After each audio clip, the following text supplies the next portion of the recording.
बॉम्बे हायकोर्टाची तयारी करणाऱ्या विद्यार्थी मित्रांसाठी महत्त्वाची अपडेट माहिती घेऊन आलो आहे. बरेच विद्यार्थी मित्र मला विचारत होते की सर निकाल कधी लागेल, तर त्याबाबतचीच महत्त्वाची माहिती मी तुम्हाला या व्हिडिओच्या माध्यमातून देणार आहे. त्यामुळे मित्रांनो, व्हिडिओ संपूर्ण बघा, कुठेही स्किप करू नका. नमस्कार मित्रांनो, माझं नाव आहे भूषण BW एज्युकेशन. या यूट्यूब चॅनलवरती मी तुमचं स्वागत करतो. मित्रांनो, जर तुम्ही माझ्या चॅनलला नवीन असाल तर चॅनलला सबस्क्राईब करून घ्या आणि बाजूला दिलेल्या बेल आयकॉनला प्रेस करा, म्हणजे मी अपलोड केलेल्या व्हिडिओची माहिती तुमच्यापर्यंत लवकरात लवकर पोहोचेल.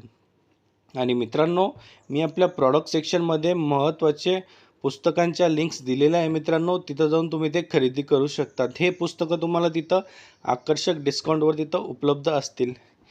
तर बघा विद्यार्थी मित्र, बरेच विद्यार्थी मित्र मला कमेंट करून विचारत होते की सर बॉम्बे हायकोर्टाचा निकाल हा कधी लागेल. तर मित्रांनो, तुम्हाला सांगून देतो की मागच्या महिन्यात बॉम्बे हायकोर्टाला सुट्ट्या सुरू होत्या. बॉम्बे हायकोर्ट हे दिनांक 8 जून 2026 पासून सुरू झालेले आहे व त्याच्या प्रशासकीय कामकाजसुद्धा सुरूच होते.